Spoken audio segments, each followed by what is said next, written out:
Welcome to this explainer. When you hear the words ancient Egypt, your mind probably jumps straight to towering pyramids, golden sarcophagi, and those legendary pharaohs. But I want you to completely shatter that illusion for a second. Long before the very first stone was cut for a pyramid, and honestly, long before any pharaoh claimed divine right, the Nile Valley was already home to hundreds of thousands of years of human history.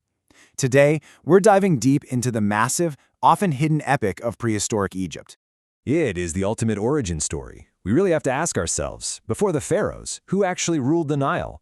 How did a harsh landscape populated by wandering hunter-gatherers slowly transform into the incredibly complex, highly organized civilization that we recognize today? Well, that's exactly the central mystery we are going to solve in this explainer. Here is our roadmap for the journey. First, we'll look at the deep roots of Egypt. Then, the Neolithic farming shift. Third, the rise of Upper Egypt, followed by the genetic puzzle. And finally, the path to unification. All right, Section 1, the deep roots of Egypt, spanning a massive time frame from 300,000 BCE all the way to 6,000 BCE. To really grasp the sheer unfathomable scale of time humans have inhabited this region, just think about these dates for a second. We're starting around 300,000 years ago with the appearance of Acheulean stone tools, essentially early teardrop-shaped hand axes. By 100,000 BCE, we're seeing tent rings near Wadi Halfa. Jumping to 33,000 BCE, we have the Nazca skeleton, which is actually the only complete modern human skeleton from the earliest late Stone Age in all of Africa. And by 13,000 BCE, the Qadan culture is actively harvesting wild grains.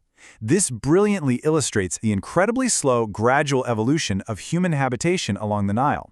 It was absolutely not an overnight success. It was a very long, slow burn. So what's absolutely crucial to take away here is how brilliantly these early folks adapted to their environment. Over at Wadi Halfa, they built mobile sandstone tent rings, structures that they could easily disassemble and move as they chased resources. Then you have the Khormusan culture, getting incredibly creative, crafting tools not just from stone, but from animal bone and hematite. But perhaps most fascinating of all is the Qadan culture. They independently invented stone sickles and grinding stones to process wild grains. They were even systematically watering and harvesting wild grasses without actually planting them in ordered rows. They were literally hacking their environment to survive. Moving right along to Section 2, the Neolithic farming shift, from roughly 6,000 BCE to 4,000 BCE. This is the era where the introduction of agriculture completely flips the Egyptian lifestyle on its head. As farming took root and people began to actually settle down, very distinct cultures started to emerge. Up in Lower Egypt in the north, we see cultures like the Mahdi and Merimde. They were building these sturdy little huts using mud slabs and turning out simple, undecorated pottery. But if we look down south to Upper Egypt, cultures like the Tazian and Badarian were doing something quite different. They were producing this stunning, highly distinct black-topped red and brown pottery. These artifacts are proof that long before Egypt was one unified superpower, it was a vibrant patchwork quilt of regional cultures. And that brings us directly to the agricultural revolution in the Nile Valley. The big takeaway here? Farming didn't just pop up out of thin air.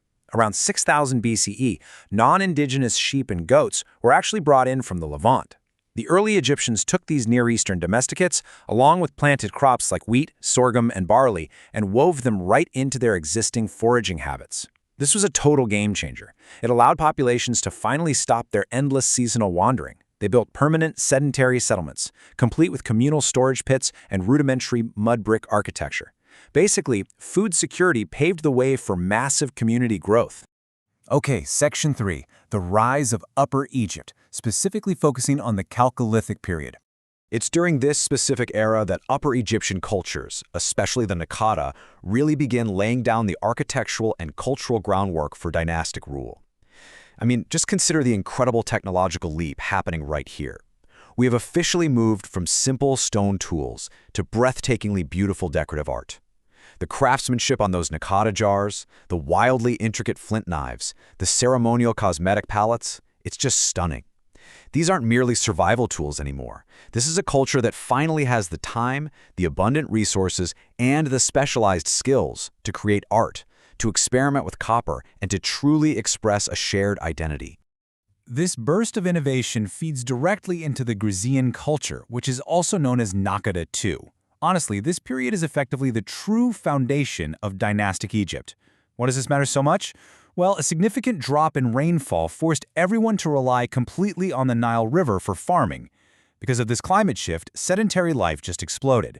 We start seeing the mass production of mud bricks, the construction of the very first classical Egyptian tombs, and booming, bustling cities that swelled to populations of up to 5,000 people.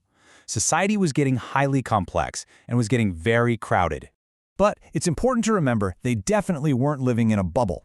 While Egyptian culture remained fiercely indigenous, there was undeniable cultural exchange and trade with the outside world during the 4th millennium BCE. They were actively importing luxury goods like lapis lazuli and silver all the way from Asia. We find Mesopotamian pear-shaped mace heads, cylinder seals, and even architectural styles like recessed paneling making their way into the Nile Valley. A super famous example of this is the Gebel el-Iraq knife handle, which features patently Mesopotamian relief carvings. It is a brilliant illustration of just how interconnected the ancient world really was. Which brings us to Section 4, the genetic puzzle. Who exactly were the prehistoric Egyptians? To understand the demographics of this ancient world, we are going to look strictly at the objective data and mainstream scholarly consensus. For the longest time, DNA preservation in Egypt was notoriously poor because of the heat.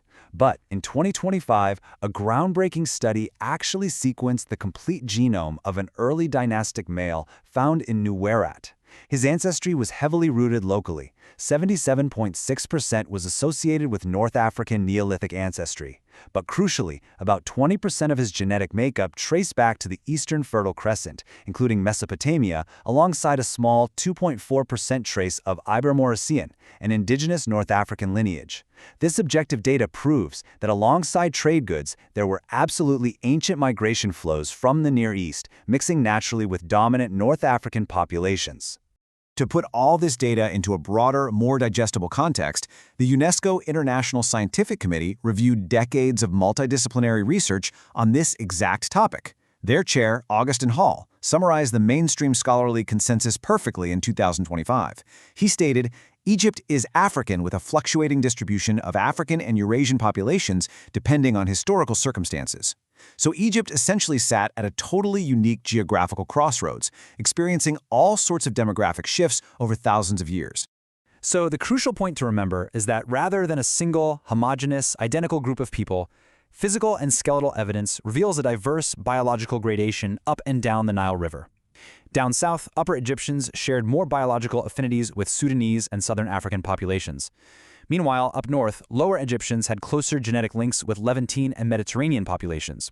It wasn't uniform, it was this incredibly dynamic, diverse society continuously blending together along the riverbanks.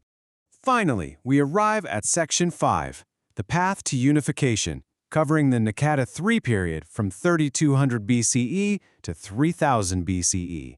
During this period, which is often referred to as Dynasty Zero, these distinct, highly diverse regions finally start to merge into a single superpower. Let's trace the logical sequence of how a state like this actually forms, because it's basically a domino effect. Step 1, agricultural surplus leads to a massive population boom. Step 2, that population growth results in large, sedentary, and often highly fortified cities. Step 3, these cities expand their trade networks and cultural exchanges, bringing them into much closer contact, and sometimes conflict, with their neighbors. And finally, Step 4.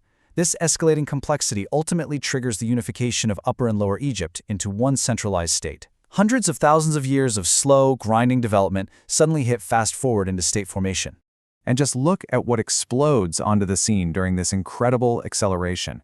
During this proto-dynastic period, right on the edge of Dynasty I, we see the very first regular use of royal crests, known as serex. We see the earliest known large-scale irrigation systems built to master the Nile's floods. We get the very first appearance of monumental royal cemeteries. And, incredibly importantly, we see the earliest evidence of hieroglyphs. Think about that. All the famous hallmarks we naturally associate with the legendary pharaohs were actually born right here in the final, closing days of prehistory. Which leaves us with this final, provocative thought. In roughly 3100 BCE, Pharaoh Narmer officially unified Upper and Lower Egypt, establishing the First Dynasty. But knowing what you know now, I have to ask, Was Narmer's unification the glorious finish line of a grueling 300,000-year prehistoric marathon of human survival and innovation? Or was it merely day one of the ancient Egypt we think we know?